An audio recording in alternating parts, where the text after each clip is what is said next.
buah yang bisa meracuni gajah. Dia malah memakannya tiap hari. Tidak hanya itu, juga paksa beri makan keempat anaknya. Semua warga desa kira dia gila. Tak disangka ibu dan anak selamat semua. Karena sebuah kecelakaan, Su Yue pindah dari ruang tinta ke tubuh petani. Padahal masih perawan. Buka mata jadi ibu tiri 4 anak. Keluarga miskin banget. Dia cuma punya wajah cantik. Seharian malas-malasan santai. Jual semua tanah subur untuk makan. Untung ditemukan para kakak. Dipaksa sisakan 2 hektar tanah terpencil. Su Yue tak mau alami ruang tinta lagi. Rasa mati kelaparan. Angkat cangkul lalu keluar. Tapi baru sampai barat desa. Belakang dengar suara gadis kecil panggil malu-malu. Ibu. Su Yue berhenti dan berbalik. 2 anak umur 4 tahun bertelanjang kaki. Bawa kendi air goyang-goyang ke arahnya. Ini kembar bungsu keluarga Liu. Kalian berdua kok ikut?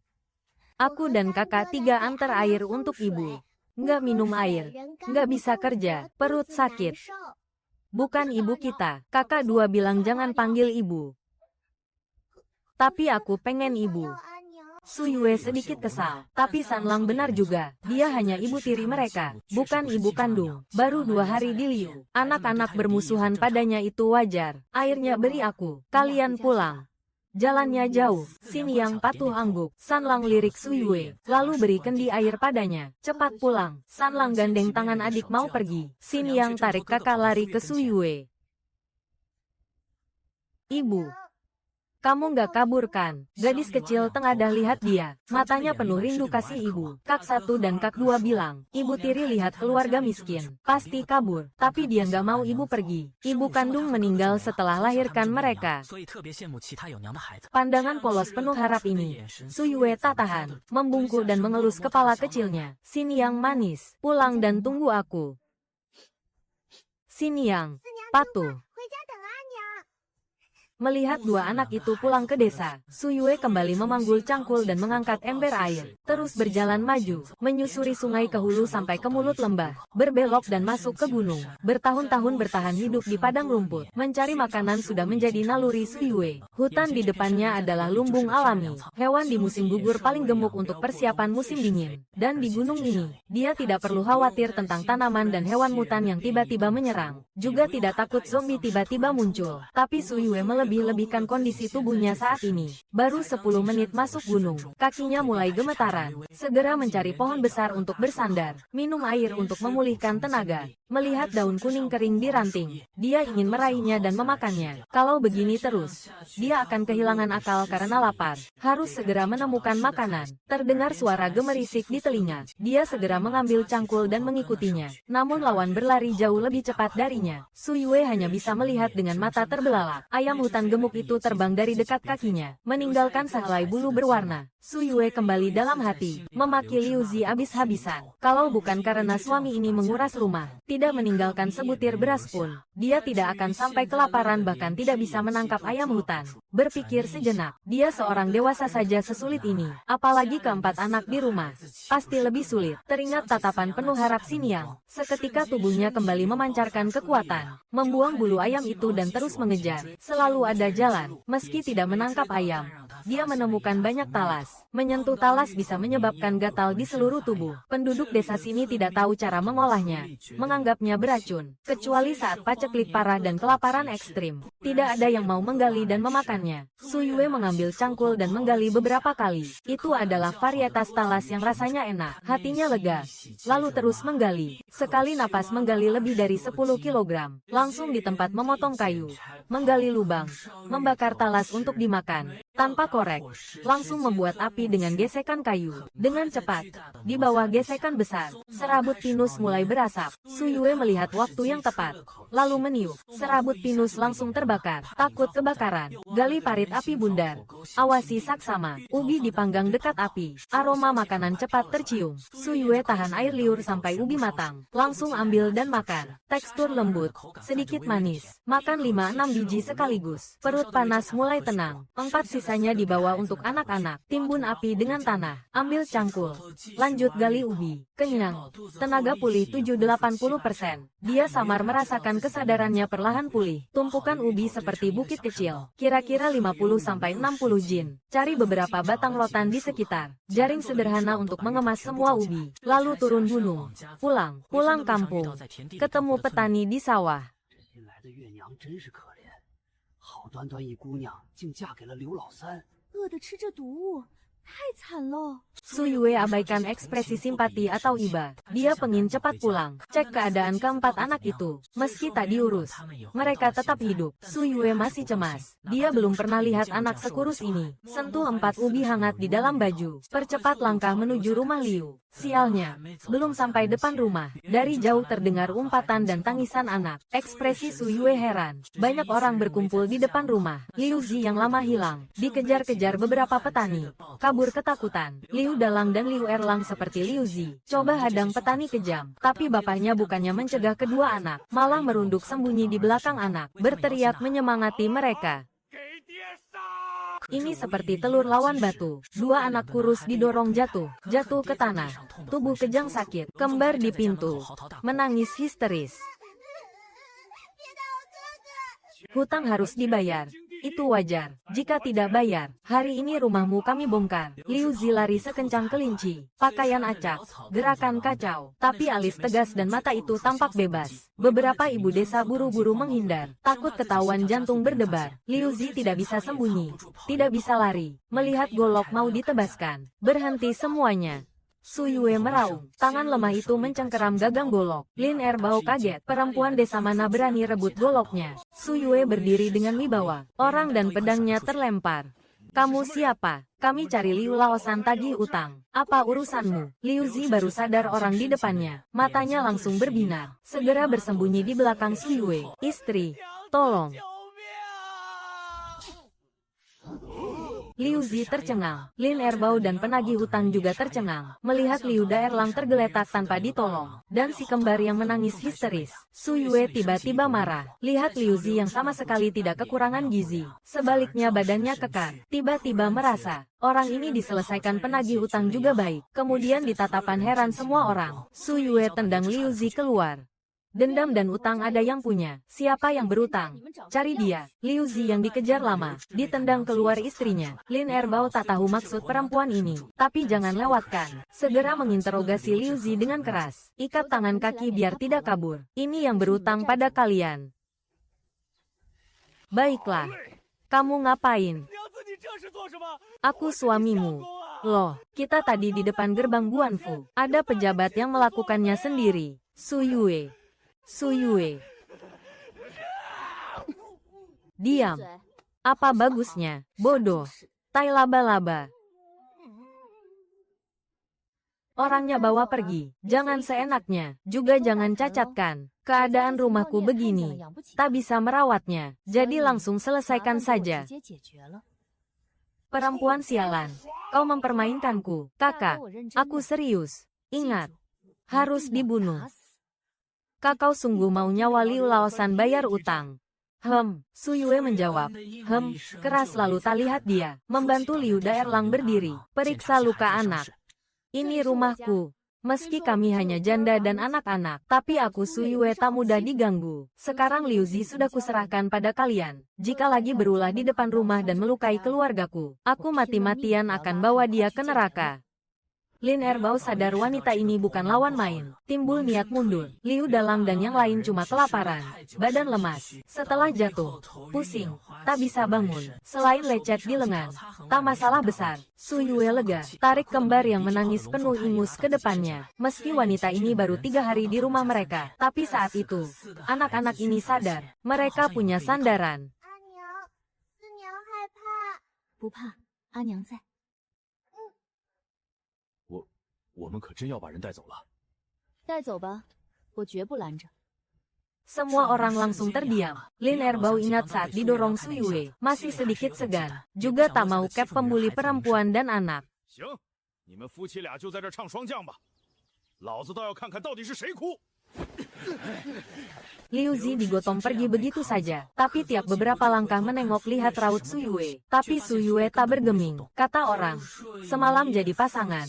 Cinta beratus malam. Kenapa pasangan ini tak ada lagi ikatan? Bahkan anak-anak Liu tak ada yang mencegah. 你只是想吓唬一下我爹，不是真想让林二宝他们把他杀了，对吗？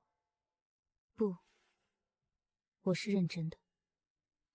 Liu bersaudara saling pandang bingung. Lalu tiga kakak berteriak, "Ayah!" mengejar seperti orang gila. Sayang badan terlalu lemas. Baru lari 2 langkah kaki lemas. Pusing. Tak lama. Mereka kembali lesu. Melihat punggung Suyue sibuk. Mereka tergagap. Menyusul kemudian. Juga Liu Tua dan 3 anaknya yang buru-buru dari ladang. Tak lihat Liu Zi. Hanya lihat Dalang bersaudara berdiri gemetar di halaman. Liu Tua punya firasat buruk. Dalang, mana ayahmu? Dalang lihat kakek dan paman-paman. Lalu lihat Suyue di dalam. Sesaat tak tahu mulai bicara. Melihat 4 bersaudara diam sambil lihat ke dalam. Liu Tua lambaikan tangan. Beberapa orang ke pintu. Rumah jerami Liu Zi bahkan tak punya dinding tanah. Rumah itu hanya 2 kamar kecil. Dapur di luar ruangan. Hanya tungku batu. Di atas tungku ada panci pecah. Di samping tempayan kosong. Bahkan tak punya halaman layak. Liu Tua dan anak-anak baru beberapa langkah sudah di depan Suyue, istri baru yang dibawa pulang Liu Zi. Liu Tua pernah lihat sekali. 3 hari lalu, Liu Zi si tak tahu malu nongkrong di halaman rumah tua. Bilang mau jemput istri ke kota. Pinjam uang biaya. Pakai uang itu sewa kereta sapi milik Wang. Pergi ke kota. Jemput dia kembali. Liu Zi tak lupa masih ada ayah sebagai sesepuh. Si brengsek bawa istri baru ke rumah tua. Tepat waktu sujud pada Liu Tua, Yuen yang datang mengungsi. Tak punya uang sepeser pun. Pakai baju bekas. Badan kurus. Ayah. Kakak. Paman. Si ketiga brengsek. Kakak Liu mengangguk sopan. 还债去了。手里有1文钱都要拿去买半碟花生的人，拿什么还债？没钱就拿命还。你们想赎他也行，自己拿钱去赎。我反正1文钱也没有。别硬抗，有事来老宅大家一起商量。 Pak Liu kira dia paham, akan pinjam uang tebus Liu Zi. Lega sedikit. 3 bersaudara paman Liu benci Liu Zi. Lihat Suyue tegar. Desak Pak Liu pulang makan. Pak Liu lihat ibu anak. Hela napas. Suruh anak-anak pergi. Suyue lihat mereka pergi. Menoleh ke 4 bersaudara. Lapar. Mereka angguk jujur. Dia lapar. Ambil 4 talas hangat dari saku. 1 per orang. Makan isi perut. Suyue lihat rumah kumuh. 2 kamar. Ranjang papan. Selimut tak jelas warna. Mana bisa sembunyi uang. Tikus tak bersembunyi. Untung ada tungku dan panci. Air habis. Tak bisa makan nasi. Panggang talas. Suyue nyalakan api cepat. Mereka berdiri di belakang. Lihat talas wangi. Telan ludah. Di depan makanan. Lupa ayah digotong penagih. Lupakan. Sanlang dan Sini yang cium talas. Jilat bibir. Lihat kakak. Dalang lihat Suyue kubur gumpalan api. Setelah matang. Kupas. Masukkan mulut. Angguk pada adik tak sabar. Sanlang gigit. Mata berbinar. Gatal. Ini talas. Memang wangi. Suara Suyue tiba. Mereka kaget. Erlang muka berubah. Dengar talas beracun. Sakit aneh. Tubuh gatal parah. Gatal garuk hingga mati. Suyue lihat mereka amati. Mengerti kebingungan mereka. Dia tertawa. Makan talas. 生芋头的粘液沾到皮肤会发痒，用水冲洗就好了。熟芋头就没有这个问题，放心吃吧。 Kubur talas. Panggang lagi. Ambil yang matang. Tumpuk. 桶在哪儿？我去打点水回来，咱们把家里卫生搞一搞。 Rumah ini. Suyue tak betah semalam. Dalang dan istrinya habiskan talas. Masuk rumah. Ambil ember kayu berat. Pesan ke Erlang dan istri jaga rumah. Lalu bersama Suyue pergi ambil air. Suyue bawa ember di belakang Ji Changzi. Mereka jalan diam ke desa. Di desa ada sumur. Air sumur jernih manis. Warga ambil di sini. Jam makan siang. Sumur sepi. Dalang ahli ikat tali ke gagang ember. Lempar ke sumur. Goyang beberapa kali. Ember terbalik ke air. Cepat dapat ember penuh air. Bocah itu tampak berat.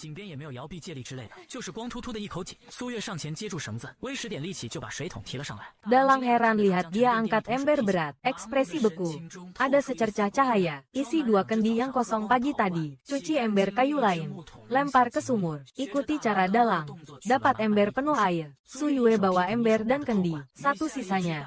Dalang gendong. Pertama kali bawa banyak air pulang. Bocah dewasa itu tersenyum lugu. Belum sampai depan rumah. 慢一点。 Sini yang jatuh. Lalu bangun sendiri. Tangan kotor usap muka. hitam, tertawa, tak sakit. Dia mau bantu bawa ember. Su Yue lega dia tak cedera, tak biarkan dia bawa. Suruh jangan lari. Ikuti pelan. Si kecil terus bicara. Tiap 2 langkah tanya capek. Su Yue sabar jawab setiap tanya. Erlang dan Sanlang lap tong air bersih. Mereka tenaga kecil. Biasa ambil air pakai ember. Tong air ini lama tak dipakai. Su Yue tuang air. Baru sepertiga penuh. Masih perlu 2 kali perjalanan. Rumah terlalu kotor. Erlang, Sanlang, pakai sapu dapur sapu lantai. Aku dan Dalang lanjut ambil air. Oh ya, rebus air panas. Nanti semua mandi. Ladang bagaimana? Kita belum mulai tanam. Di mata Dalang, tanam paling penting. Cuaca bagus 2 hari ini. Kalau lewat musim, gandum jelek. Su Yue tahu tanam penting, tapi di rumah tak ada benih. Tanam apa? Tanam tak usah buru-buru.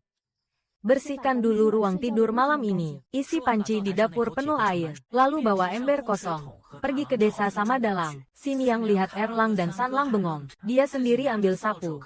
Bersihkan kamar susah payah. Liu Erlang tak paham pikiran ibu tiri ini. Kenapa harus bersih-bersih? Kak, kalau bandel, ibu tiri bakal mukul. 2 bersaudara saling pandang. Ingat Su Yue galak tangkap satu tangan. Mereka gemetar. Langsung rebus air. Sapu. Lap meja. Waktu Su Yue penuhi tempayan. Lantai disapu bersih 3 bersaudara. Meja pendek kaki pincang dilap bersih. Tinggal sarang laba-laba di atas belum dibersih. Su Yue periksa. Lumayan puas. Air di panci mendidih. Ambil baskom kayu tua.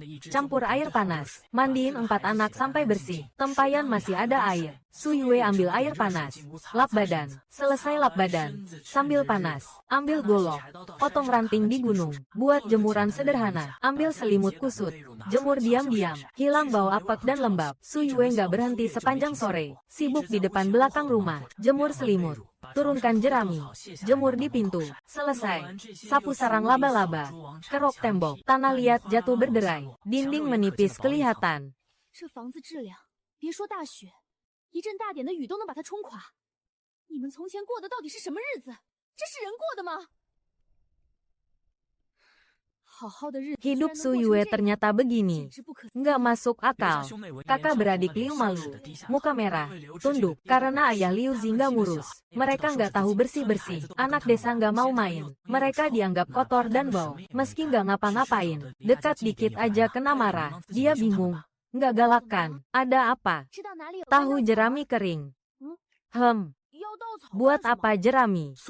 Su Yue tunjuk kaki kosong. Dan sandal jerami yang mau robek. Dalang paham. Erlang, Sanlang, Xinyan mata berbinar. Su Yue ikut Dalang dan Erlang sembunyi. Ke sawah Pak Tua Liu baru panen.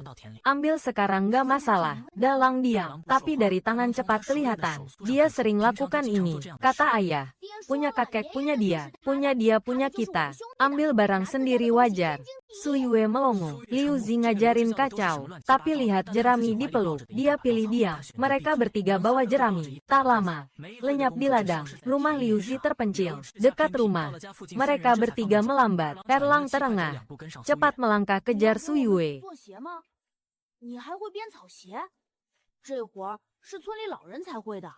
Su Yue tiba-tiba berhenti. Kakak beradik di belakang buru-buru berhenti. Dia menjepit jerami dengan satu tangan, mengosongkan satu tangan, menepuk kepala masing-masing pelan.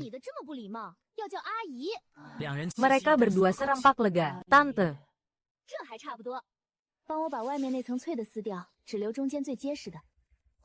Kakak beradik itu berseru lalu meletakkan jerami di bawah atap. Mereka anak yang penurut. Su Yue diam-diam puas. Sebenarnya jika mereka panggil ibu, jangan bilang mereka tak mau. Dia sendiri juga canggung. Panggil tante saja sudah baik. Sanlang dan Xinyan yang tinggal di rumah mendengar suara. Keluar. Su Yue memanggil mereka berdua. Menyuruh mereka mulai sekarang langsung panggil tante. Sanlang agak ragu.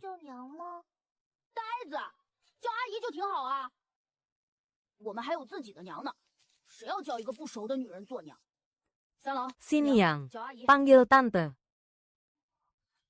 Tante. Iya. Pergi bantu jaga jerami jemuran. Jangan sampai angin menerbangkannya. Sanlang yang dapat tugas tersenyum canggung. Mengangguk. Dengan senang. Dia ambil kayu kecil untuk tongkat. Jaga tumpukan jerami. Awasi dengan serius. Adik perempuan masih kecil, tak bisa diberi pengertian. Su Yue menghela napas kecil, melambaikan tangan suruh anak laki-laki yang bingung itu merobek jerami. Dia memangku si kecil di pahanya dan membujuknya. Panggil ibu juga boleh, panggil tante juga boleh, mau panggil apa saja, silakan. Jadi anak manis. Ya. Xinyan anak yang manis, beri dia segenggam jerami untuk mainan. Duduk manis, jangan lari-lari. Setelah mengurus si kecil, Su Yue mengajak dua kakak mulai membuat sandal jerami. Dia raut ranting pakai parang untuk rangka, menganyam semua jerami menjadi tali tipis, lalu diletakkan di rangka untuk dianyam jadi sandal. Dalang dan Erlang lemah. Tali pilinan mereka kendor. Mereka cuma bisa bantu olah jerami awal. Sisanya Su Yue kerjakan sendiri. Sepanjang sore Su Yue memilin tali. Telapak tangannya hampir keluar api karena gesekan. Baru selesai memilin semua jerami yang dibawa hari ini. Matahari terbenam. Tali digulung. Simpan dulu di rumah. Bawa selimut dan jerami kering ke dalam. Mengatur ulang 2 tempat tidur. Di ruang utama. Lepas setengah papan.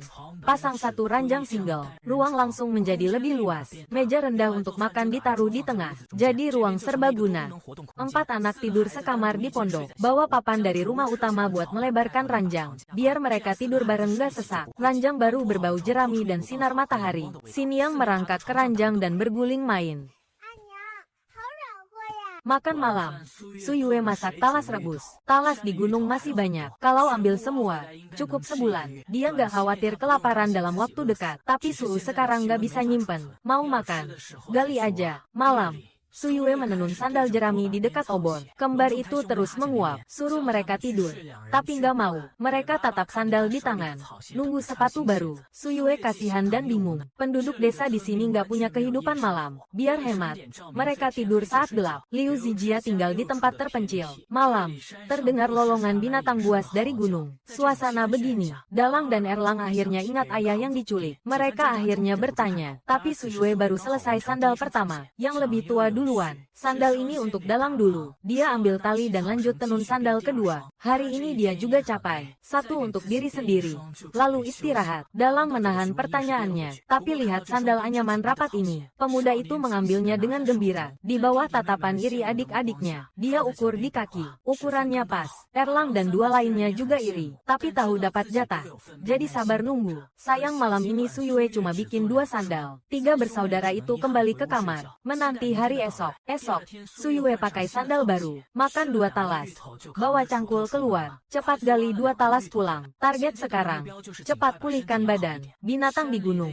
Nanti dia hadapi setelah pulih, setelah siap alat, baru lawan. Anak-anak di rumah sudah siapkan sarapan, tunggu dia pulang baru makan. Ini di luar perkiraan Su Yue, mungkin karena dia yang bawa makanan. Mereka anggap dia yang punya hak bagi. Mereka makan 8 jin talas dengan gembira. Xinyan manja minta disuapi. Usai sarapan, 3 anak menatap penuh harap. Su Yue ambil tali dan tenun sandal. Seharian jadi 3 sandal anak, dan 1 ukuran dewasa. Anak-anak cuci kaki pakai sepatu baru. Jalan-jalan di halaman. Puas, tatap Su Yue si ibu tiri. Kian dekat. Erlang lihat sepatu jerami tambahan. Erlang ragu, tapi mau coba, meski tak laku. Tukar sayur pun oke. Su Yue tak sangka dia pintar dagang. Akhirnya setuju. 4 kakak beradik gendong sepatu jerami ke tempat paling ramai di desa. Gentong air kosong lagi. Su Yue angkat ember, kunci pintu, ikut mereka sambil ambil air. Dia tak berharap sepatu laku, tapi tak mau diam saja. Tak disangka Erlang promosi, bikin orang ramai lihat sepatu. Tawar-menawar akhirnya, dapat sayur hijau dan gambas. 4 anak girang sekali. Bawa hasil ke Su Yue. Su Yue acungkan jempol. Lihat punggung ibu yang tukar sepatu. Su Yue punya ide. Mungkin bikin lebih banyak sepatu untuk tukar barang. Garam, kecap, teh, panci, piring. Rumah miskin, piring sumbing, ember cuma 1, gentong kecil sekali. Ambil air 5 kali sehari. Buang waktu. Su Yue bicara serius.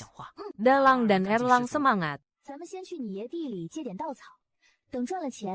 Pandang, tak ragu, lari ke sawah Liu Laohan. 5 orang bagi tugas. Dalang dan Erlang bawa bahan. Sanlang dan Xinyan olah awal. Su Yue buat tali jerami. Kurang sehari. Depan rumah tumpuk tali jerami. Cukup 10 sepatu. Su Yue lihat tumpukan tali, lihat jerami di rumah. Angguk, hentikan tugas angkut, ganti jadi pemandu bikin tali. Target besok pagi sepatu pertama jadi. Sementara di rumah Liu Laohan duduk dengan teh pahit, melihat ke timur desa. Tak lama dua orang berlari.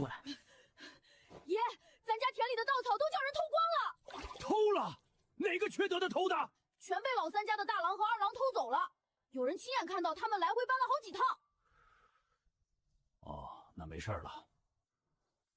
爷，您答应了今年给我铺张新床的，气死我了！我这就去把咱家的稻草拿回来。 Paman dan keponakan siap lari ke desa. 你们俩给老子站住！你们俩给老子站住！ Hingga Liu Laohan marah panggil lagi. Baru mereka balik dengan kesal. 你娘晚饭都做好了，先吃饭。 您是不是故意留在地里给他们偷的？ Awalnya hanya curiga, biasanya padi dipotong langsung dibawa pulang. Cuma takut dicuri tangan usil di desa. Tapi bapak tetap sisain satu ladang. Bilang sibuk dulu sama gandum. Nanti aja dipanen. Lihat si kakek tak membantah. Liu Fei naik pitam.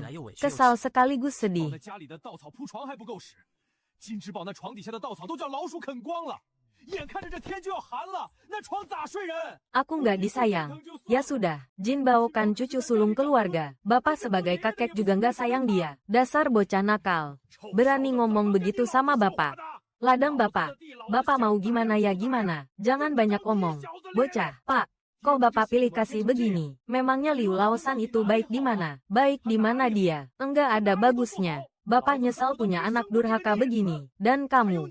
Coba sekali lagi kamu bantah, bapak bakal hukum anak yang melawan orang tua ini. Sambil bilang, dia angkat cawan mau hajar Liu Fei. Untung keluarga datang melerai. Liu Fei lolos dari amukan. Istri kedua Zhang Si cepat kasih kode ke anak bungsu suruh masuk. Sambil nenangin Pak Tua Liu. Dia sudah tahu soal jerami di ladang. Hari makin dingin. Keluarga Liu Tiga cuma punya satu orang kepercayaan baru yang belum paham. Kalau nggak dikasih jerami, gimana mereka lewati musim dingin? Tapi Nyai Zhang marah juga. Liu Tiga udah 2 hari celaka. Nggak datang-datang. Jangan-jangan dia beneran pengen Liu Tiga mati di luar. Jangan pulang lagi. Pak Tua Liu terkejut. Masa sih, pasangan itu saling lirik. Ada firasat buruk di meja makan. Nyai Zhang taruh mangkuk dengan wajah cemas. Dia suruh cucu sulung pergi. 金宝，去你三婶家看看他们在干什么，回来告诉我。 Waktu Liu Jinbao datang diam-diam, Su Yue lagi di dapur siapin makan malam, nyalain api, taruh panci, bikin sup oyong dan sayur hijau. Dia udah 10 tahun gak masak. Di akhir zaman, semua makan bekal kering. Kadang baru masak air waktu makan mie instan. Jadi kemampuan masak Su Yue setara nol. Tapi lihat sup bening itu, 4 bersaudara menelan ludah. Meski tanpa garam, tetap dimakan dengan lahap. Semangkuk sup sayur panas dengan talas rebus. Muka San Lang puas banget. 大哥，要是每天 Enak kalau tiap hari bisa minum sup sayur dan makan talas. Cepat makan. Jangan mikir banyak, dasar nggak berguna. Sup sayur aja udah bikin puas. Aku mah enggak. Nanti aku mau makan nasi putih sama daging berlemak. Cuma ini, namun, lihat taraf hidup warga desa Liu. Nasi putih dan daging berlemak sudah jadi puncak, seperti keluarga Liu Laohan. Bahkan saat perayaan, belum tentu bisa makan nasi putih dan 2 iris daging berlemak. Kenyang. Su Yue ajak 2 anak besar bantu bikin tali jerami. 2 bocah masih kecil. Tenaga lemah, tapi dilatih. Tali buatan mereka bisa dipakai. Su Yue mulai menenun sandal jerami dekat api. Sandal jerami Su Yue buat untuk kerja. Bisa bungkus kaki, jauh lebih rapi. Tapi lihat kondisi pasar desa Liu. Su Yue lebih pilih repot sedikit. Kalau gak laku di desa Liu, bawa ke desa lain. Pasti ada yang mau. Sekarang lebih penting kenyang. Talas di gunung tak cukup buat lewati musim dingin. Liu Zijia tak jauh di tepi sungai. Suara air mengalir jelas terdengar. Su Yue tanpa sadar hatinya ikut tenang. Dia menoleh ke sungai dan melihat Liu Jinbao bersembunyi di balik semak belakang rumah. Diam-diam mengamati. Su Yue pura-pura tak tahu. Lihat dia mau apa. Si kecil cuma jongkok lihat mereka makan malam. Lalu lari. Su Yue bingung. Lanjut menenun sandal. Mungkin Liu Laohan lihat jerami sawah hilang. Kirim anak cari tahu, tapi jerami sudah jadi sandal. Datang pun percuma. Esok hari, langit mulai terang. Su Yue bawa Dailang dan Erlang naik gunung cari kayu. Gunung ini sangat berbahaya bagi mereka. Mereka tak berani masuk gunung cari kayu. Mereka cuma mengumpulkan ranting di kaki gunung. Di jalan menuju kaki gunung, Su Yue penasaran bertanya. 村里有个卖炭翁，他会烧炭，有时候窑里会剩下些炭渣，我和哥哥 Su Yue pungut dan bawa balik. 捡。怕不是偷吧？ Mereka berdua langsung bungkam. Su Yue lihat mereka, lalu berpesan serius. 咱们自己多囤柴火，没必要再做这些事情。 Mereka serius lalu marah karena malu. Mereka pikir dia tak tahu kesulitan. Mereka mempercepat langkah. Su Yue terkekeh dalam hati. Tampaknya tenaga Tiam Bao makin bertambah. Kalau begitu, bawa lebih banyak kayu untuknya. Sampai di lereng bukit, Su Yue pilih tempat yang banyak pohon. Lempar tali ke bawah. Suruh mereka tunggu di tempat datar. Ambil parang lalu masuk ke semak. Su Yue potong 2 cabang pohon. Dai Lang bikin rak kayu segitiga. Lalu masuk lebih dalam untuk tebang kayu. Dia sangat cepat. Cepat kumpulkan setumpuk. Dalang dan Erlang saling pandang heran. Tapi segera sadar, ini kebanyakan. Dalang kira akan dibawa pulang bertahap, tapi Su Yue langsung ikat 2 tumpuk lalu angkat. Bahkan masih kurang berat. Lalu ambil beberapa dari rak dalang dan selipkan. Baru pas lalu beres pulang. Ibu dan 3 anak turun gunung. Harus lewat sawah desa untuk pulang. Penduduk dulu lihat kayu di pundak dalang. Mendekat, baru lihat ada garpu penyangga kayu. Mereka kenapa tidak pikir buat rak kayu? Tak susah, cuma 2 cabang kayu dan papan di tengah, tapi pundak jadi ringan. Lalu, pandangan tertarik pada 2 tumpuk kayu bergerak sendiri. 1 tumpuk minimal 250 jin. 那不是刘老三家新来的小娘子吗？她怎生得这般大力气？ Penduduk terpaku lihat ibu anak lewat, sampai suara hilang. Rahang terkejut baru perlahan menutup. Lalu Liu Laosan dapat kabar perut besar, tersebar di desa. Sore, Su Yue ajak 4 kakak adik, bawa sandal anyam jual di dekat sumur. Ia angkat dagu ke 4 anak berjajar. Dalang Erlang lepas 20 sandal anyam dan susun. Su Yue rapikan. Letakkan rak kayu di tanah. Sandal anyam 3 uang sepasang. Meski takut pada ibu cabang yang kuat, penduduk tetap penasaran mendekat, tapi hanya sedikit kenal model 3 jadi 1. Hanya beberapa kenal semua. Su Yue tepuk pundak Erlang. Setelah amati beberapa hari, dia temukan Erlang paling tebal muka, dan paling supel. Erlang terima perintah lalu teriak jualan. Penduduk kaget, lalu sadar ternyata jual sandal anyam. 精工编织的草鞋，您就能带回家。3文钱，你买不了吃亏，买不了上当，只要3文。 只要3文就能拿走舒适耐穿的精编草鞋，没钱用东西换也行哦。 Harga 3 uang sepasang. Itu dari riset Su Yue soal daya beli warga dan nilai sayur kemarin. Ternyata semua tertarik harga ini, lebih tertarik barter. Meski tadi masih omong Su Yue si ibu cabang, tapi itu cuma gosip bercanda. Harga murah. Semua tak takut. Sandal anyam butuh tiap rumah. Sepasang orang kaya jongkok di depan lapak. Xiniang langsung ambil dan sodorkan. 周婶婶，我阿娘做的鞋可好了。 你们买1双吧。 Su Yue agak heran, kirain Xiniang penakut dan lengket. Tak sangka dia mau promosi. Anak saja segiat itu. Su Yue sebagai dewasa malu diam saja. Dia tersenyum, aktif menjelaskan betapa kuatnya sandal yang dirajutnya. Orang kaya yang dipanggil Bibi Zhou oleh Xiniang memeriksa bolak-balik. Semua ini memang sesuai ukuran dan kaki suaminya. 最近家里爷们儿下地勤，脚上的草鞋已经烂了，正想换新的呢。秦娘子，我拿2双，你能不能再便宜些？ 行，开张第1单，5文钱，给您拿2双。 Dapat untung. Kakak Zhou senang, mengambil sandal anyaman yang sudah dipilih dan meletakkannya di samping. Mengisyaratkan Su Yue menunggu. Lalu berlari pulang mengambil koin tembaga. Uang 5 koin dihitung 3 kali baru diberikan ke Su Yue. Senang mengambil 2 pasang sandal anyaman. Bisnis terjual 1 transaksi. Tapi 2 pasang. 4 bersaudara keluarga Liu semuanya tertawa. Erlang berteriak lebih keras. Xiniang spesialis pada para bibi. Karena dia sadar para bibi itulah yang punya uang di saku. Sanlang melihat adiknya begitu berani, memberanikan diri mengikutinya. 买鞋吗？你买1双吧。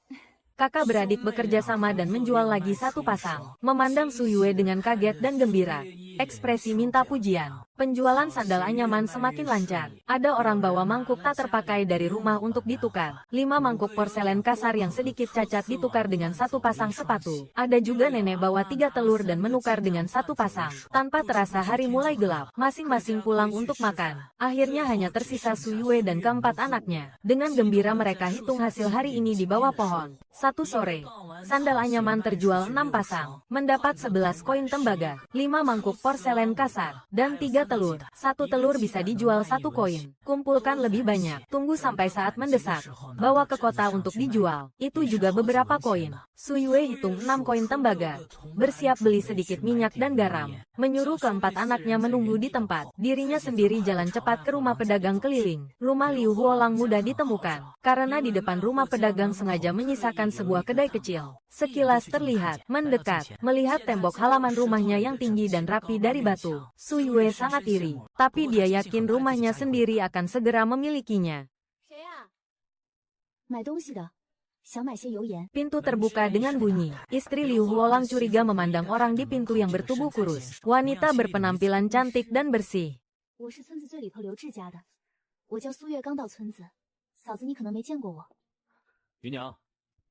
Liu Huolang juga datang. Dia pernah bertemu Su Yue sekali dan langsung mengenalinya. Su Yue mengangguk. Semakin Yun Yang memandangi Su Yue, semakin dia bersimpati. Melihatnya cakap dan juga bisa membuat sandal anyaman. Tapi menikah dengan Liu Zi, orang jahat itu, sungguh sial. Melihat Su Yue kurus kering, Yun Yang mendorong suaminya. Di kota, sandal anyaman 5 atau 6 koin sepasang. Kamu bantu kakak ipar kecil ini menjualnya. Langsung bawa uangnya dan berikan ke kakak ipar kecil. Tak makan banyak waktu. Maksudnya, biaya tengah jangan dipungut. Jangan. Bisnis ya bisnis. Semua serba sulit. Kalian juga perlu cari untung. Di Chunjing, saya jual 3 koin sepasang. Kalau kalian ambil, bagaimana kalau 5 keping untuk 2 pasang? Si pedagang diam-diam buka tangan Su Yue yang mencubit lengannya. Baiklah, saya bawa jual dulu. Nanti kalau laku, uangnya saya kasih ke Mbak. Gimana? Su Yue dengan sigap menyerahkan 4 pasang sandal jerami. Kalau begitu, saya titip ya. Kalau laku, masih ada stok lagi. Ukuran dewasa dan anak-anak bisa dibuat. Gampang. Mbak mau minyak dan garam berapa? Su Yue dompetnya tipis. Cuma bisa beli 2 liang minyak goreng, 2 liang garam kasar. Pas 6 koin. Dia tidak bawa wadah. Yun Yang baik hati pinjamkan tabung bambu untuk minyak. Garam kasar dibungkus daun pisang. Sekalian dikasih ke Su Yue. Besok pagi saya suruh Dalang kembalikan tabung bambunya. Bawa minyak dan garam. Dia pergi ke Chunjing. Kakak adik Liu langsung mengerumuni. Dengan antusias lihat tabung bambu dan daun pisang di tangannya. Mereka cium bau minyak goreng. Perut yang sudah lapar berbunyi. Haha, ayo makan. 4 kakak adik itu mengangguk. Mata berbinar. Pulang sambil lari kecil. Sangat menanti makan malam hari ini. Begitu sampai, Dalang ganti keranjang anyaman lama. Ambil 1. Alasi jerami. Buat wadah telur. Meski lihat telur bikin ngiler, tapi mereka tak berpikir untuk memakannya. Barang berharga begini dikumpulkan untuk dijual. Bisa beli beras pecah kulit buat makan lebih banyak. Maka, Dalang bersemangat bawa mangkuk beralas jerami. Datang ke dapur cari Su Yue. Baru mau bicara, matanya langsung membelalak. Dia lihat Su Yue dengan cekatan memecah 3 telur. Masukkan ke air mendidih. Aduk dengan sumpit. Taburkan segenggam garam. Teteskan sedikit minyak goreng. Terakhir, masukkan segenggam daun bawang liar yang baru dipetik di sungai. Seketika aroma segar yang menggoda tercium. Liu Dalang yang sudah lama tak makan daging, menelan ludah susah payah. Lalu tanpa ragu, dia buang jerami di mangkuk. 4 kakak adik mengelilingi tungku. Mata tak berkedip menatap sup telur yang mendidih di panci. Berkilau cahaya hijau redup. Su Yue bagi sup itu ke 5 mangkuk seperti biasa. Pasti tiap mangkuk ada 3-4 lembar telur. Ubi talas dikubur di api saat masak nasi. Sayur dan talas sudah matang. Sisa sayur kemarin setengah ikat. Su Yue tumis dengan sedikit minyak. Semangkuk telur hijau segar. Bikin ngiler. Makanan berbumbu memang beda. Su Yue bilang, makan. Hanya suara makan di rumah. Sunyi. Tak ada suara lain. Makan malam usai. Dalang bereskan piring dan cuci. Su Yue pindahkan tali jerami ke pintu. Dengan cahaya obor. Lanjut menenun sandal. Anak-anak jilat sisa minyak di mulut. Mereka lakukan tugas masing-masing. Harap besok makan enak lagi. Pagi, Su Yue ajak Dalang Erlang tebang kayu di gunung. Siang menenun sandal. Sore, saat petani pulang, jual sandal di sumur desa. 2 hari sekali pergi sendiri ke Nanshan. Gali talas stok 3 hari. Jika tidak menenun sandal, ya di jalan jual sandal. Pembeli pertama sandal. Sandal Su Yue nyaman dan awet. Jadi pesan lagi. 4 sandal titipan Su Yue di kota. Petani jeli beli 2 pasang. 5 uang logam sepasang. Penjual ambil setengah untung. 2 sisanya cepat laku karena promosi. Yang tidak dapat Pesan, Su Yue dapat pesanan 5 pasang pria, 5 pasang wanita dari penjual. Dibayar 4 pasang sebelumnya. Total 10 uang. Penjualan di desa lumayan. Tunai dan pesanan. Su Yue punya 51 koin. 51 koin kelihatan besar, tapi tak bisa beli selimut tipis. Su Yue desah. Penjual kembali. Pergi beli 2 jin beras kasar di rumahnya. Dengar makanan akan membaik. 4 bersaudara serempak menatap. Erlang ambil uang. Lari. Dalang ikut khawatir. Sanlang dan Xiniang duduk di tunggul. Melihat kakak pergi. Mereka tersenyum manis. Mereka kecil. Su Yue tak suruh mereka kerja. Dia ingin sehatkan si kecil. Jika ada rezeki, Dalang Erlang juga harus dirawat. Tapi kondisi sekarang tak memungkinkan. Dia beruntung punya 2 pembantu kecil ini. Jadi tidak buta arah. Beli beras. 2 kakak beradik buru-buru pulang. Beberapa hari ini ikut Su Yue kenyang perut. Wajah mereka kelihatan lebih cerah. Paman Liu bawa Jin Bao dari ladang pulang. Lihat 2 kakak beradik lari ke arahnya. Masih agak ragu. Dalang, Erlang. 2 bocah itu berhenti. Menoleh. Erlang melahratkan pelukan kebungkusan di dada. Ekspresi waspada. Melihat itu Paman Liu baru lega. Kalian mau kemana? 2 hari lagi mau hujan. Gandum di rumah sudah ditanam belum? 2 bocah diam saja. Lihat dia. Lalu lari pergi. Paman Liu menghela napas pasrah. Ingin mengurus 2 anak malang itu. Tapi lihat mereka yang bungkam. Merasa muka tebal. Kesal. Sudahlah. Biarkan saja. Ayah kandung mereka sendiri tak peduli. Ayah. Besok tak usah ke ladang. Kan? Iya. Tak usah. Sudah selesai tanam. Kerja keras selama ini. Akhirnya bisa istirahat. Liu Jinbao senang. Tak perlu lagi ke ladang. Mereka bergegas pulang. Wanita-wanita sudah siapkan makanan. Dari ladang lain. Liu Tua, Liu Zong, Liu Fei masuk. Satu keluarga ambil piring. Langsung makan. Tiba-tiba pintu halaman diketuk. Siapa yang datang? Semua terkejut. Su Yue berdiri di pintu. Panggil mereka. 2 bocah terpaksa panggil semua orang. Zhang Iseng bertanya. Istri si bungsu. Kalian sudah makan? Sudah, begitu diucap. Dengar helaan napas lega, bukan mau nebeng makan. Syukurlah, lanjutkan makan. Tak usah pedulikan aku cari orang tua. Urus sedikit, lalu pergi. Kedua orang tua dalam hati girang. Istri si bungsu akhirnya datang pinjam uang untuk tebus orang. Tapi di luar pura-pura bingung. Suruh yang lain lanjut makan. Ajak Su Yue dan 2 anaknya ke ruang tengah. Tak disangka. Kata pertama Su Yue, aku jual benih sama kalian. Kedua orang tua kaget. Si bungsu tak jadi ditebus. Su Yue tentu lihat di mata orang tua. Perubahan emosi yang cepat. Tapi bagaimanapun, Liu Zi sekarang pasti sudah babak belur. Demosi sejak lama. Su Yue punya cara sendiri. Siapapun yang mengancam keselamatannya. Atau, dia akan singkirkan duluan. Dengan situasinya sekarang, Liu Zi hilang itu solusi terbaik. Jadi Su Yue pura-pura tak merasakan emosi kedua orang tua. 2 jin benih. Kalian tentukan harganya. Dalang dan Erlang baru sampai di rumah. Langsung cerita bertemu Paman Liu Bo. Su Yue berpikir sejenak. 2 mu tanah itu ditanami saja. Tak ditanami. Tak dapat apa-apa. Kalau ditanami, mungkin setelah musim dingin ini, mereka bisa panen sedikit. Kalian belum mulai tanam gandum. Entah kapan hujan. Dulu sibuk. Rumah juga begitu. Aku baru agak pulih. Pikirku, tanami 2 mu itu. Tahun depan pasti ada hasil. Ayah, aku belum pernah bertani. Tolong ajari. Kata Su Yue benar. Keluarga aslinya lumayan. Andai tak ada bencana perang, saudara-saudaranya bertani. Ladang banyak. Dia tak perlu turun ke sawah. Liu Laohan tak sangka dia tak bisa bertani. Tapi tak enak bilang. Hatinya menyimpan soal anak ketiga. Lihat Su Yue acuh. Hati sedikit kesal. Isyarat pada Zhang Xi. Suruh ambil benih gandum. Untung sebelumnya ada sisa benih. Benih tanah rumah masih sisa. Kalau tidak, Su Yue minta dia tak bisa kasih. Penghuni rumah tua Liu hidup susah. Baju penuh tambalan. Makan nasi kasar. Rumah ini hanya lebih banyak kamar dari Su Yue. Plus 1 tembok. Ayah dan anak sibuk setahun penuh. Baru cukup untuk 9 orang. Apalagi Liu Zi yang bandel. Uang yang dihemat habis untuk menutupi masalahnya. Zhang Xi beri toples benih pada Su Yue. Teliti beritahu cara tanam. Su Yue catat detail. Yakin tidak sulit. Besok coba pasti bisa. Keluarkan 5 uang tembaga. Aku belum beli benih. Entah cukup atau tidak. Mata Zhang membelalak seperti melihat hantu. Su Yue barusan bilang mau beli bibit gandum. Dia kira itu hanya basa-basi. Lagi pula,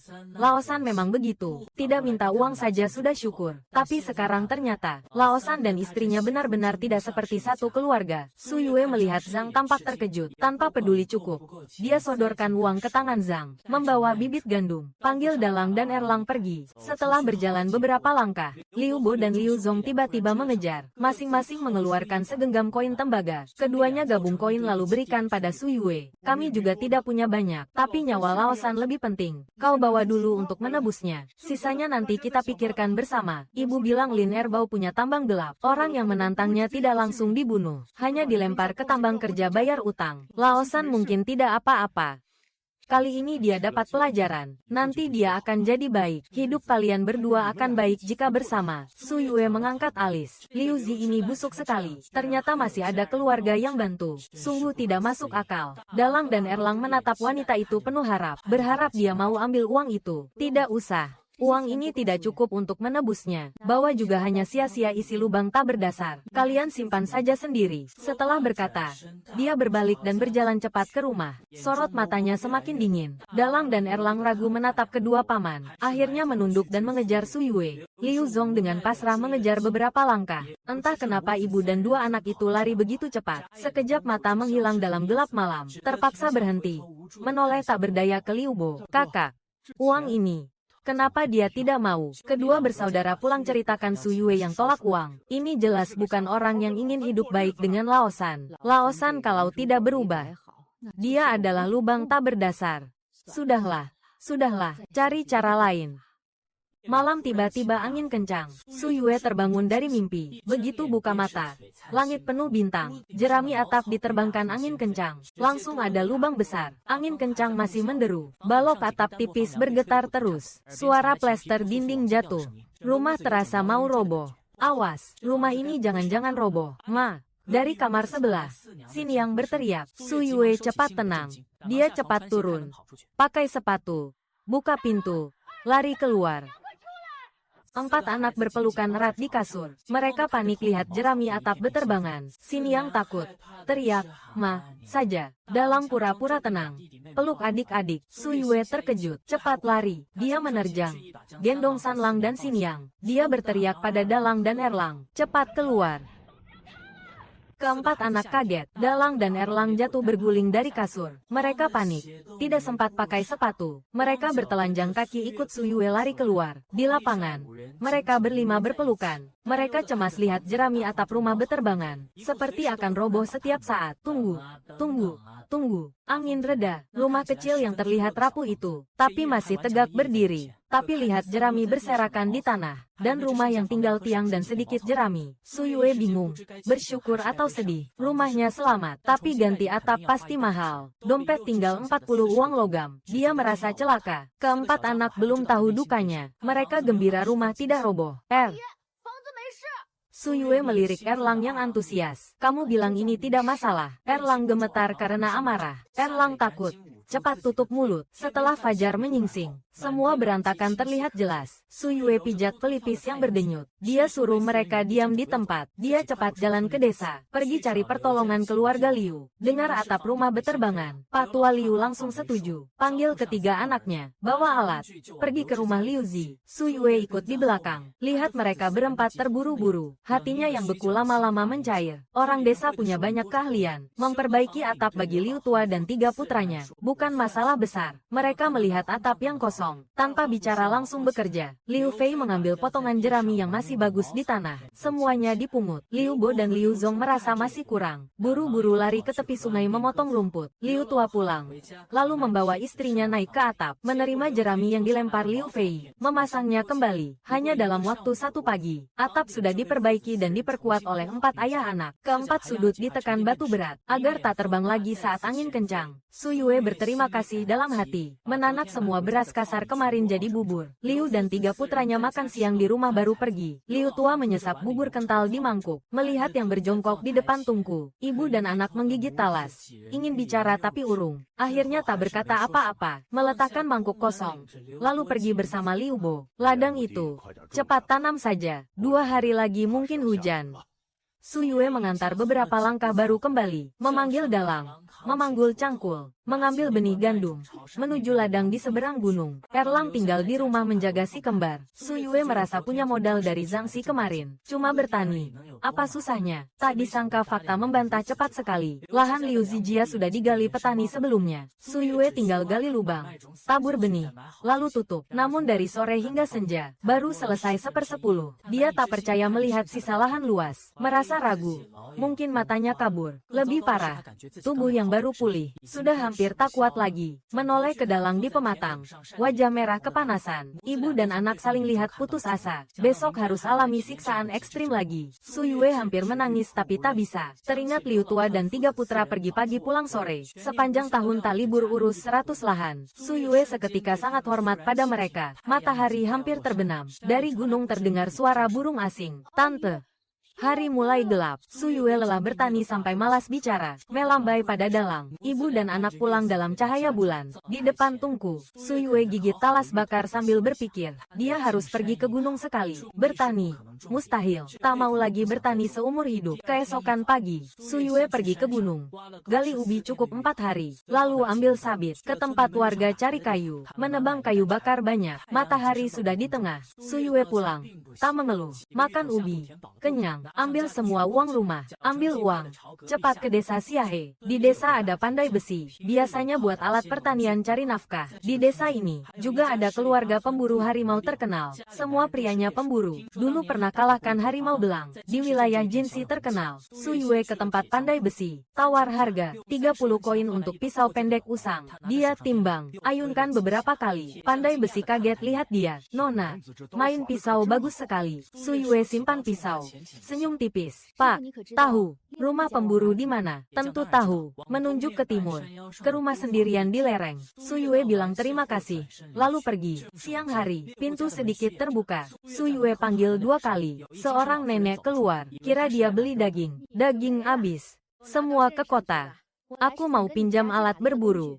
Aku beri 1/10 hasil buruan, sebagai komisi. Bolehkah? Nenek baru dengar. Orang pinjam alat berburu. Terkejut lalu paham. Aku tidak bisa putuskan.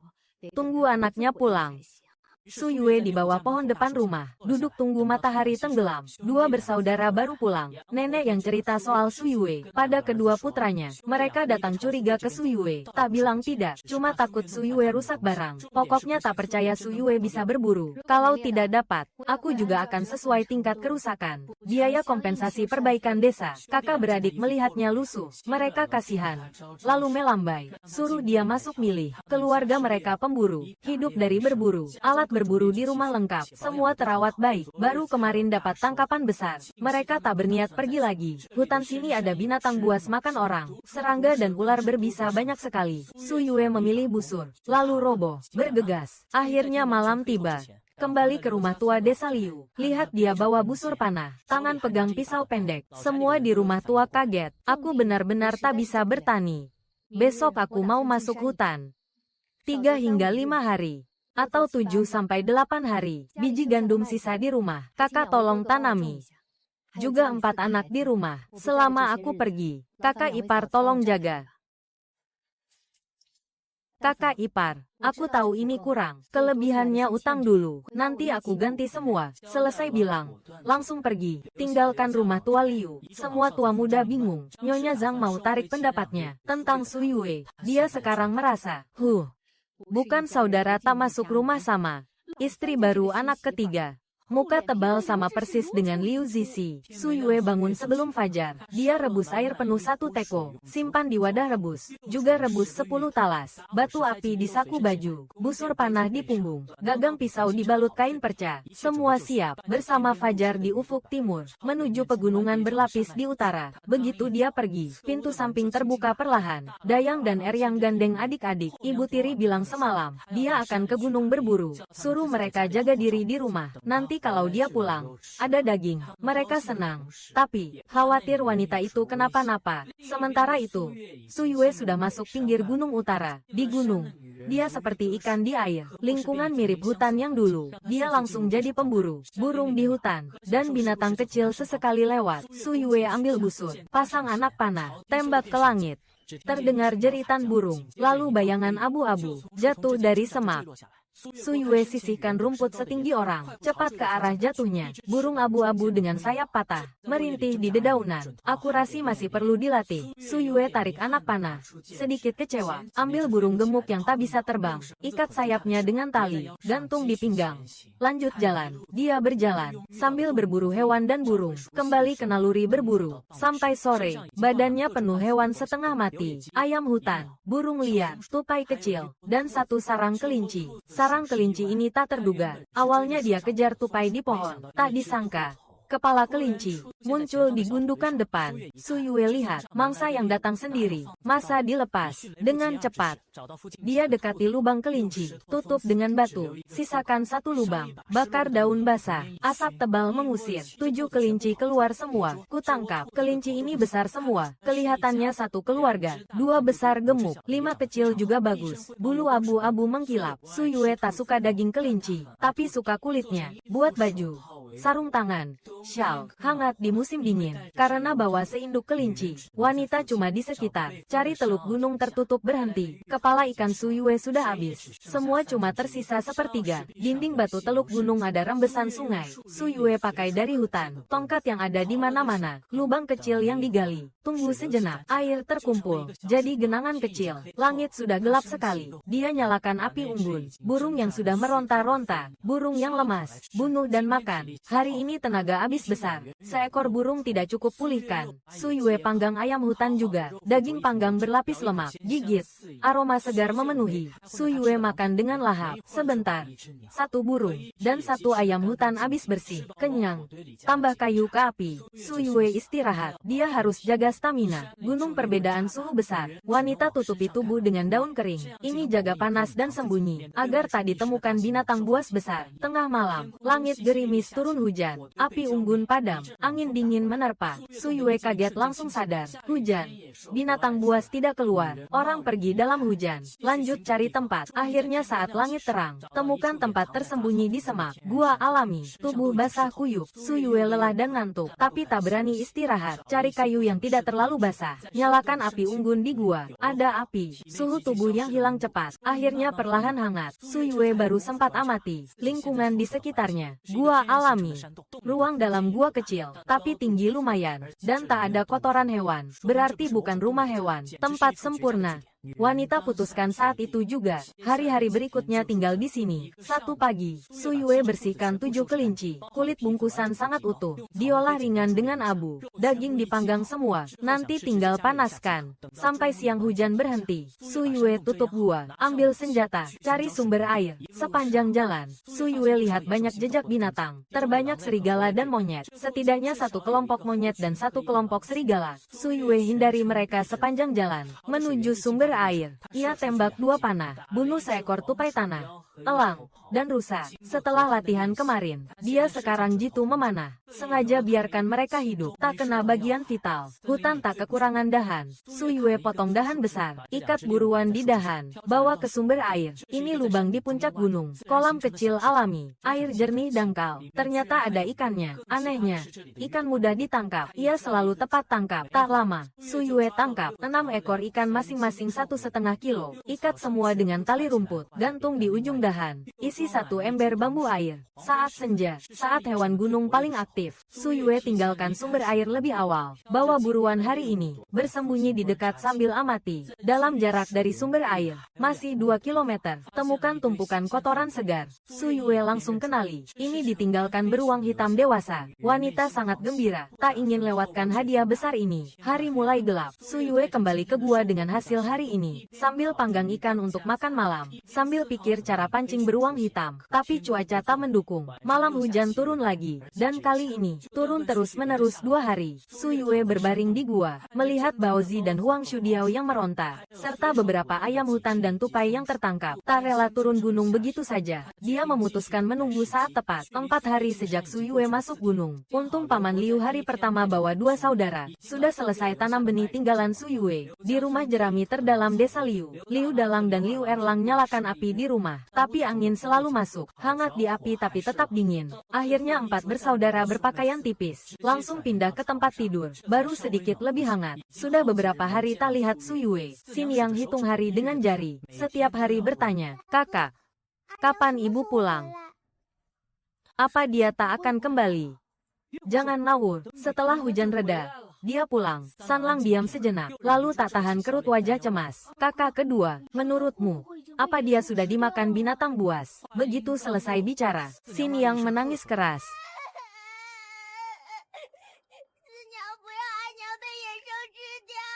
Tangisannya itu.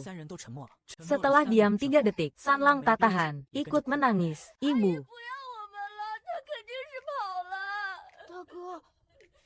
Apa dia benar-benar kabur? Dalang lihat si kembar menangis terseduh. Lalu lihat Erlang penuh cemas. Kecurigaan berhari-hari seolah terbukti. Rasa pahit ditipu dan ditinggalkan. Dan amarah membuncah. Hendak gertak adik-adik jangan pikirkan dia. Tiba-tiba ketukan pintu. Bibi besar. Kalian sudah makan. Aku kukus beberapa kue beras kasar. Cepat keluar ambil. Kenapa kalian berdua nangis? Apa karena aku telat dan kalian lapar? Istri si bungsu datang entah kapan. Beberapa hari ke depan, kalau mau makan, pergilah ke rumah tua. Dia tinggalkan uang tembaga buatku beli makanan. Suruh aku urus makanan kalian berempat. Dalang terkejut mendongak. Dia tinggalkan uang untukmu. Dia kabur ninggalin mereka. Kan, He Dasau mengangguk. Liang Xiao gigit besar kue jagung. Lupa nangis. Bergumam kesal. Ibu tirimu ini, sama seperti bapakmu. Mukanya tebal banget. Cuma ninggalin beberapa koin. Buat ngidupin kalian berempat. Nggak tahu harus nambah berapa. Udah 4 hari. Nggak tahu nunggu berapa lama lagi. Gunung dalam nggak gampang. Wanita lemah itu kalau bicara sampai sini. Baru sadar 4 anak melotot ke dia. Kalau paman berani ngomong jelek soal ibu tiri mereka, siap gigit dia. He Dasau cepet diam. Dia kesal. Ambil 2 kue jagung sisa. Kasih ke Dalang dan Erlang. Pesan lagi. Pagi sore datang sendiri ke rumah lama. Aku nggak sempat antar kalian tiap hari. Kerjaan rumah banyak. Gumam. Kau belain dia ya. Lalu bawa keranjang kosong. Pergi cepat. Pas He Dasau pergi, 4 kakak beradik yang tadi sedih langsung senyum. Makan kue jagung hangat. Ternyata ibu tiri nggak ninggalin mereka. Dia suruh Bibi He jaga mereka. Kak, dia pasti berhasil buruan. Erlang lihat langit cerah, biru banget, bikin hati penuh harapan. Dia yakin bilang, dia kuat banget, pasti bisa. Dalang lihat gunung di utara. Senyum. Makan cepat, abis makan. Rebus air, cuci muka. Kotor banget, Xin Yang duluan abis makan. Duduk manis di pintu, tunggu kakak rebus air. Pertama cuci muka, ibu. Suka anak bersih. Xin Yang nurut ibu. Jadi anak bersih.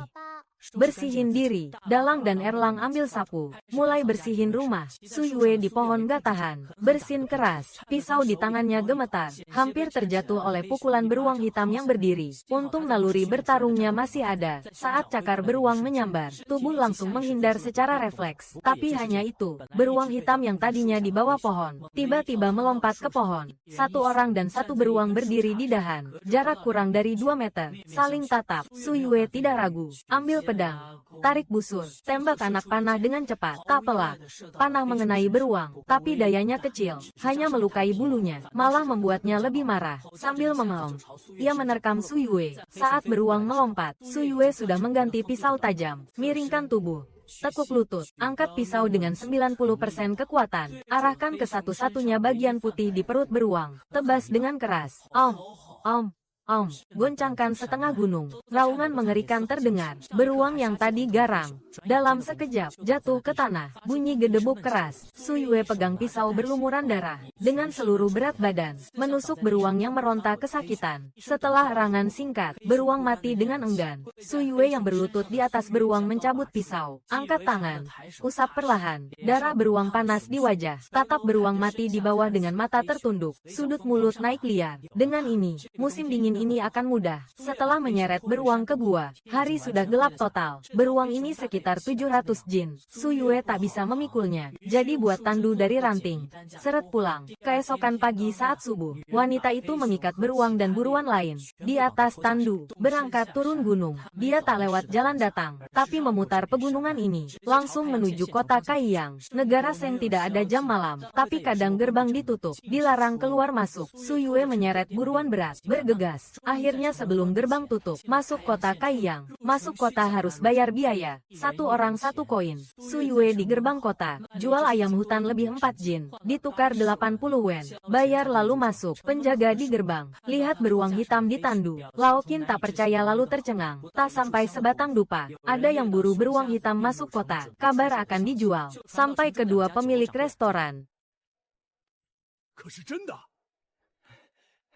千真万确，掌柜的，我这辈子都没见过这么大的熊瞎子，那脑袋比我2个头还大。您快些去吧，晚了只怕就被对门买走了。 Su Yue saat itu di dekat gerbang, makan di lapak pangsit, pesan 5 mangkuk pangsit babi, semangkuk 8 wen, taruh 40 keping di meja, tenang duduk di satu meja, makan dengan lahap, makan nikmat, kecepatan penjual masak pangsit, tak secepat dia makan 3 mangkuk, mangkuk keempat masih dimasak, penjual usap keringat lalu bilang, tuan tunggu sebentar, dimasak lagi. Saat manajer Fan datang, Su Yue baru selesai mangkuk kelima, perut hampir kenyang, wajah puas, melintasi waktu hingga sekarang. Ini makan pertama yang layak. Nona, beruang hitam ini, kau yang berburu. Manajer Fan tanya heran. Dengar ada yang tanya soal beruang. Su Yue berdiri pegang pisau. Punya saya, kau mau? Bawa semua. Saya kasih murah. Manajer Fan lihat Su Yue sekali, lalu lihat beruang hitam sekali. Tak tahan bertanya, kau bawa semua sendirian? Semua ini masih segar. Beruang hitam ini kubunuh kemarin sore. Cuaca tidak panas. Semua baik-baik saja. Beruang hitam ini mau dijual berapa? Kamu mau bayar berapa? Dia baru masuk kota, langsung tertarik pangsit. Belum sempat tanya harga buruan ini. Bos Fan berpikir, coba memberi angka 80 liang. Su Yue langsung hitung di kepala. Menurut standar hidup tertinggi di desa Liu, keluarga 5 orang setahun habis 20 liang. 80 liang setara 4 tahun hidup enak.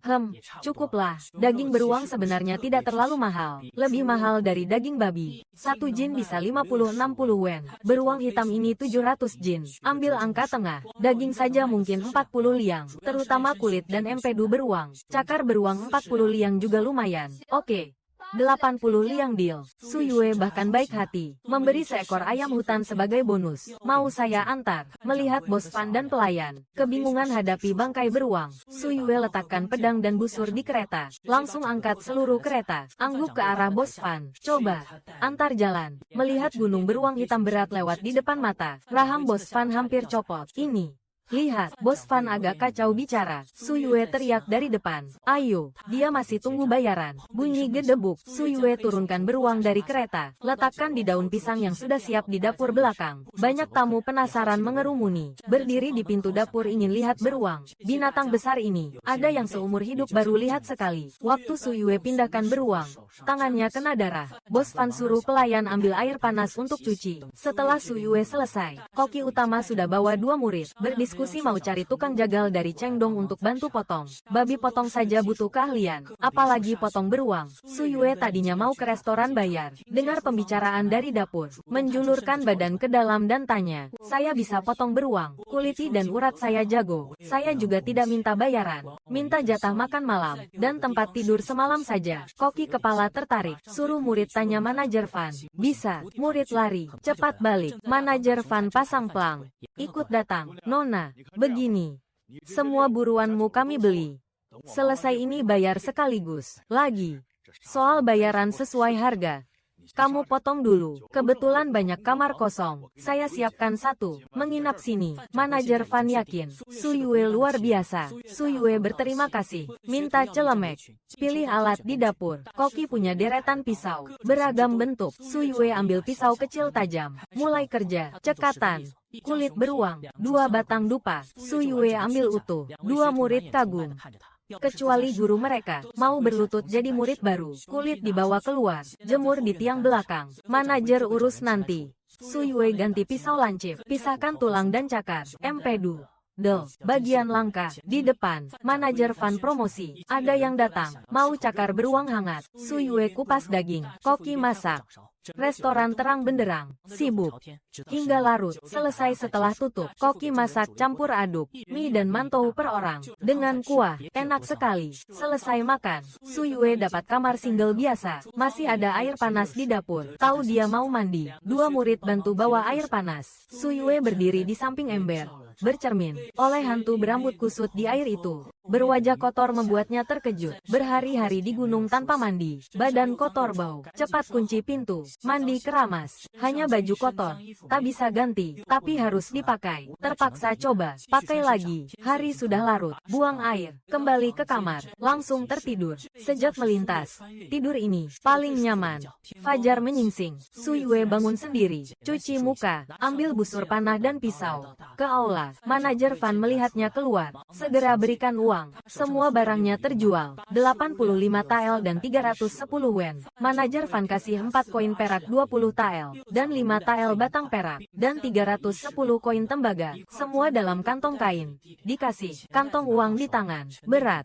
Bungkus besar. Su Yue mulai paham apa rasanya kaya raya. Setelah tinggalkan restoran, Su Yue keliling seluruh Kaiyang. Beli semua yang kurang. 400 jin beras putih, 50 jin kedelai, 50 jin millet, total 600 jin. Cukup untuk dia dan 4 anak 4 bulan. Bisa lewati musim dingin. Setelah beli makanan, Su Yue ke toko kain beli 3 selimut kapas 10 jin, 3 bantal, dan 3 tikar kulit palem. Juga beli 5 jin kapas. Beli 1 gulung kain katun putih murah, 1 gulung katun biru, 1 gulung kain kasar merah. Merah untuk baju baru Imlek. Toko jual pakaian jadi bekas, barang jaminan dari Pegadaian. Su Yue lihat harga murah, lihat dirinya yang kotor, dan semut-semut yang tak terlihat. Tegas pilih 1 set untuk dirinya. Juga beli untuk 4 anak kecil. Sepatu masing-masing sepasang. Su Yue sendiri sepatu kulit. 4 anak sepatu kain kasar. Semua setengah usang. Semua itu habiskan 10 tael perak. Saat bayar, Su Yue tarik napas dingin. Pantas semua beli bahan sendiri. Tinggalkan toko kain. Wanita itu ke toko kelontong. Beli minyak, garam, kecap, cuka, panci, mangkuk, piring, baskom. Setelah lengkap, Su Yue di gerbang utara, sewa kereta sapi 30 koin, kusir muat gandum yang dibeli. Muatan penuh 1 kereta, berangkat pulang ke desa Liu Jia. Muatan ini, habiskan 18 tael perak. Kini tangannya sisa 67,3 tael perak. Su Yue simpan 50 tael untuk darurat, sisa 17 tael lebih. Dia pakai buat perabot layak, perbaiki gubuk jerami, lalu bangun tembok. Tanpa tembok, tak ada privasi. Taruh barang di rumah juga gelisah, selalu khawatir dicuri. Mereka berdua tiba di desa Liu Jia. Su Yue pikirkan 4 bocah kecil. Hatinya sudah pulang, tapi tak sangka, begitu masuk desa, seorang bibi panggil dia, adik ipar. Cepat pulang lihat, suamimu Liu Laosan sudah pulang. Liu Laosan sudah pulang. Pulang hidup atau mati? Su Yue kata-kata di ujung lidah, tapi terasa tak pantas ditanyakan. Angguk pada kakak Zhou. Berbalik suruh kusir cepat. Langkah besar ke rumah. Belum sampai, lihat gubuk di lereng penuh orang. Kakak He langsung lihat dia. Teriak gembira, adik ipar, adik. Akhirnya kembali. Banyak orang di depan rumah. Penunggang kuda berdatangan. Kerumunan membuka jalan. Wajah Lin Erbao muncul kembali. Su Yue mengeratkan pisau. Bilang pada kusir jangan takut. Tunggu sebentar. Maju sendirian. Langsung bertanya dengan kesal. Kok datang lagi? Ya, Liu Zi masih hidup. Tapi sekarat. Penuh lebam. Terutama wajah tampannya. Sekarang menyedihkan. Dalang dan 3 adiknya. Panggil dia bangun. Melihat Su Yue. Mata berbinar. Tanpa sadar lepaskan Liu Zi. Lari ke Su Yue. Ibu, bibi. Mereka datang ke belakangnya. Lihat baju barunya. Lihat gerobak sapi penuh. Tahu dia berhasil berburu. Gembira sekali. Su Yue pada anak-anak. Elus kepala mereka. Bicara lembut. Dalang, Erlang, bawa adik masuk rumah. Aku urus ini. Dalang tatap Su Yue. Tatap beberapa detik. Patuh bawa adik masuk. Setelah mereka tutup pintu, pisau Su Yue terangkat. Secepat angin. Cepat letakkan di leher Lin Erbao. Warga desa dan keluarga Liu tarik napas kaget. Anak buah Lin Erbao angkat senjata.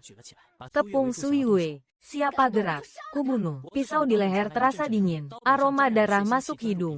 Lin Erbao merinding. Berhenti. Jangan gerak. Nyonya 7. Su Yue lirik pria sekarat. 我倒想先问你是什么意思。说好了别给我送活的回来，现在又是什么？刘老三说的没错，你果然是个毒妇！我好心把人活着给你送回来，你不感激就算了，居然还想杀老子！你把人送回来，那债呢？难道一笔勾销了？ 当然不可能。 Suyue menyipitkan mata. Lin Erbao merasa takut. Nggak ngangka. Liu Laosan punya Hanfu begini. Kalau tahu, dia nggak datang. Waktu dia mau nasihati Suyue jangan buru-buru. Dia malah simpan pedang. Ulur tangan. Lin Erbao bikin dia bingung. Refleks megang leher. Lehernya masih ada. Hela napas lega. Mau apa? Surat utang. Lin Erbao sibuk nibas kaki. Kawan-kawan yang mau serang Suyue juga nggak lihat kemampuan payah mereka. Apa cukup jadi lawan si Hanfu? Sering lirik Suyue. Pelan-pelan. Yang tadi dikasih ke Liu Laohan dan lainnya. Surat utang yang udah dilihatin dikeluarin lagi. Surat utangnya ditulis miring 2 baris. Itu tulisan Liu Zi. Di situ tertulis Liu Zi pinjam 20 tael perak dari Lin Erbao. Janji 2 bulan lagi, total dengan bunga 22 tael. Kalau sampai jatuh tempo belum bayar, setiap telat sehari, tambah bunga 1 tael. Tanggal ditandatangani tanggal 30 Juli, sekarang tanggal 28 Oktober. Sudah lewat 28 hari dari janji, total harus bayar 50 tael. Angka ini Suyue lihat, sampai nggak tahan ngomong kotor. Kebetulan sama dengan tabungan tetapnya 50 tael. Harus gini banget, keluarga Liu Laohan sibuk dari awal tahun sampai akhir, ngandalin hasil dari ladang, dan uang dari tenunan perempuan di rumah. Paling cuma bisa nabung 2-3 tael perak. Utang ini, bagi siapapun di desa Liu, adalah angka astronomi yang nggak terbayangkan. Kalau bukan Liu Zi yang sekarang badannya lebam, tergeletak di tanah. Liu Laohan mau tendang sendiri anak durhaka ini. Suyue juga nggak terkecuali. Tinju mengepal lalu kendur. Kendur lalu mengepal lagi. Gigi geraham belakang gemeretak keras. Kedengarannya sangat menakutkan. Uang kami, bukan jatuh dari langit. Keluarga saya dan kawan-kawan punya orang tua dan istri anak. Seluruh keluarga menggantungkan hidup pada kami. Kalau uang ini nggak bisa balik, kami juga susah. Begitu katanya, malah seolah Suyue yang menindasnya. He Dasao dan Qiu Dasao melihat gerobak sapi di jembatan yang penuh. Mau tanya Suyue kali ini masuk gunung, apakah hasilnya melimpah? Mungkin bisa dipakai bayar utang, tapi belum sempat buka mulut. Sudah ditarik kembali oleh Liu Laohan dan Zhang Xi. Suyue tarik napas dalam. Napas ini tidak bisa tenang. Dia tendang keras ke tanah, ke bokong pria yang terbaring. Badan pria itu sedikit gemetar. Mata terpejam rapat, tak berani bergerak. Sama sekali tak berani. Suyue lihat kerumunan di sekeliling. Pejamkan mata. Hela napas. Pada Lin Erbao dan Liu Laohan, dan Zhang Xi. Dia memberi isyarat. Kita bicara pribadi. Liu Laohan dan Zhang Xi saling pandang. Angguk setuju. Keduanya sudah paham. Istri anak ketiga ini sungguh tangguh. Bahkan Lin Erbao tidak ditakutinya. Mungkin dia punya cara. Lin Erbao hatinya sangat gugup. Tapi di depan anak buahnya, tidak boleh kehilangan muka sebagai bos. Dia angkat dagu ke Suyue. Ikut dia bicara pribadi. Mereka berempat ke belakang rumah, menjauh dari tatapan warga. Pak, Bu, panggil kalian ke sini. Ingin kalian jadi saksi. Saksi apa? Uang ini. Saya kasih kalian muka. Sebenarnya harus bayar berapa? Kasih saya angka. Soal 50 tael. Saya beritahu dengan jelas. Mustahil. Suyue lihat sekilas pisau di tangan, dan cangkul yang dipegang erat Lin Erbao. Dia tahu Lin Erbao punya atasan. Uang ini meski atas nama Lin Erbao, tapi bukan uang dia. Jika setengah jam lalu, Suyue bilang mau beri bantuan, Lin Erbao pasti tertawa. Tapi sekarang dia tiba-tiba rasa, bisa dipertimbangkan. Di dunia ini, tak ada yang luput dari sabetan. Kalau suatu hari nanti, dia bisa pakai hutang Suyue. Lin Erbao mempertimbangkan. Suyue tidak memaksanya. Menunggu dengan sabar. Liu Laohan dan Zhang Xi berdiri bersebelahan di sudut dinding. Hati berdebar-debar. Gugup sampai mau melompat. Tiba-tiba Lin Erbao menghela napas. Menatap Suyue pasrah lalu berkata, Qin Yang Xi. Kalau nanti tak bisa menemukanmu bagaimana? Suyue menyeringai, mendengus dingin, tak menjawab. Lin Erbao menyadari, dia sama sekali tak punya pilihan. Kalau tidak, uangnya takkan bisa dia ambil kembali. Nyawa ini pun mungkin berakhir di sini. Perasaan Lin Erbao benar. Suyue sama sekali tak menganggap Liu Zi. Hidup mati dia tak peduli. Satu-satunya yang dia peduli, hanyalah tinggal di desa Liu Jia ini. Menjadi orang berstatus, agar tidak terusir. Lin Erbao menarik napas dalam beberapa kali. Otaknya berpacu, pikiran berderak-derak. Dia menghitung dengan sempoa sebentar. Akhirnya memberi angka, 38 tael. Ini yang paling rendah. Kalau ini pun tak bisa dibayar, tak perlu dibahas lagi. Lin Erbao pun nekat. Angka ini batas bawah yang bisa dia berikan. Kalau tidak, dia tak bisa bertanggung jawab pada atasan. Tetap akan mati. Bisa. Bawa surat utangnya. Kertas dan pena. Kan kau punya. Tulis ulang 1. Buktikan utang Liu Zi sudah lunas. Lin Erbao lega dalam hati. Dia punya kertas dan pena, tapi tak bisa menulis. Pandangan jijik Su Yue langsung menyapu. Lin Erbao marah dan memanggil anak buah. Ambil kertas dan stempel merah. Semua diserahkan pada Su Yue. Sikap menantang. Kalau bisa, tulislah. Tak disangka dia benar-benar bisa menulis. Kebetulan ada tunggul kayu di sini. Su Yue menulis di atasnya. Beberapa goresan cepat. 2 surat pelunasan utang ditulis ulang. Tanda tangannya Lin Erbao dan Liu Zi. Karena dia istri sah Liu Zi, jadi dia bisa ganti Liu Zi tanda tangan. Tapi setelah Lin Erbao tanda tangan, Su Yue tak bergerak. Dia malah menoleh kedua orang tua. Ayah, ibu. Ada satu hal yang harus kalian janjikan dulu. Baru aku bisa tanda tangan di surat ini. Katakan. Uang ini bisa aku bayar untuk Liu Zi, tapi mulai sekarang, nyawanya jadi milikku. Mulai sekarang aku yang pegang kendali rumah ini. Kalian harus berpihak padaku. Jangan halangi keputusanku. Kalau tidak, aku tak akan tanda tangan. Biarkan Liu Zi si brengsek mati di luar. Istri anak ketiga. Aku tahu Liu Zi itu brengsek. Kau menikah dengannya memang sengsara. Hari ini kau lupakan masa lalu. Mau bayar hutangnya. Ayah tahu kau baik. Mulai sekarang kau yang pegang kendali. Jika Liu Zi masih tidak sadar, terus bandel. Bahkan jika kau bunuh dia, aku dan ibumu tak akan salahkan kau. Baik. Dengan jaminan kalian,